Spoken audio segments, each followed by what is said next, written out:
Hello everyone, welcome back to me. So tagal ba naman kasi, no?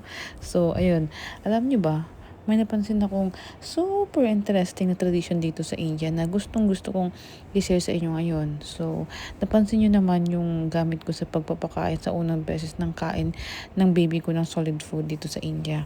So, ang tawag nila dito is anaprashan. Talagang silver na bowl at spoon ang gamit. Nung una, akala ko porma lang o kaya dahil gusto lang maging fancy ng mga magulang, 'di ba? Pero turns out, napakalalim pala ng kultura at may basehan pala sila sa likod nito. Kaya sa video ngayon, hihimayin natin kung bakit nga ba silver spoon at bowl ang bida sa unang subo ng babies dito sa India. So, let's go! So, simulan muna natin sa tradition. Dito kasi sa India, ang 6 na buwan na milestone ng baby ay napakahalaga. Mm, ito yung time na pwede silang kumain ng solid food at talagang sineselebrate nila dito yan sa India. So, ang silver para sa kanila ay simbolo ng purity, prosperity, and good luck para sa kinabukasan ng bata.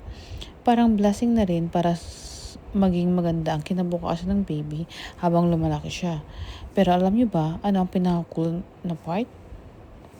So, hindi lang ito basta pamahiin o tradition. Um, may seryosong health benefits pala ang paggamit ng silver. Noong unang panahon kasi, wala pang mga modernong sterilizer, di ba? So, dito, alam na ng mga matatanda na ang silver ay may natural na antibacterial properties.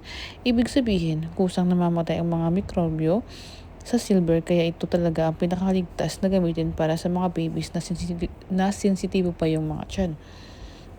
At saka, kumpara sa mga plastic na bowls na pwedeng may chemical kapag nilagyan ng mait na pagkain, ang silver ay 100% natural at non-toxic. O, di ba?